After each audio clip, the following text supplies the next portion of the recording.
حامد ایک بہت خوش مزاج بچہ ہے۔ ہمیشہ سب سے مسکراتے ہوئے بات کرتا ہے، اس لیے سب اس سے مل کر خوش ہوتے ہیں۔ کبھی بیکار میں کسی سے جھگڑا نہیں کرتا، سب کی بات غور سے سنتا اور اچھی باتیں سیکھ لیتا ہے۔ کافی محنت کرنے کے باوجود بھی جلدی تھکتا نہیں۔ حامد کے اسکول میں ایک نئی ٹیچر آئی ہیں۔ انہوں نے حامد کی ان سب عادتوں کو دیکھ کر ایک مرتبہ اس کے امی سے پوچھ لیا کہ آپ حامد کو کون سی خاص چیز کھلاتی ہیں جس سے وہ اتنا قابل ہے؟ حامد کی امی بولی، کوئی خاص چیز نہیں کھلاتی ہوں، وہ تو گھر میں بنا سیدھا سادہ کھانا ہی کھاتا ہے۔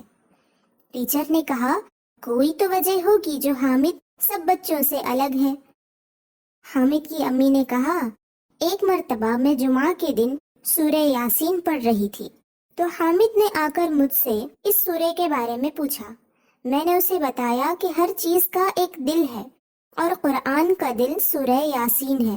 جس نے ایک بار سورہ یاسین پڑھی، اللہ تعالیٰ اس کے لیے 10 بار قرآن پڑھنے کا ثواب لکھے گا۔ اور جو شخص دن کے شروع میں سورہ یاسین پڑھتا ہے تو اس کی ضرورتیں پوری ہو جاتی ہیں اور دن بھر شام تک اسے آسانی اور خوشی نصیب ہوگی۔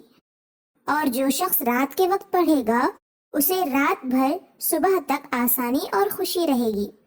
یہ سب باتیں سن کر حامد نے اسی دن سے صبح و شام سورہ یاسین پڑھنا شروع کیا۔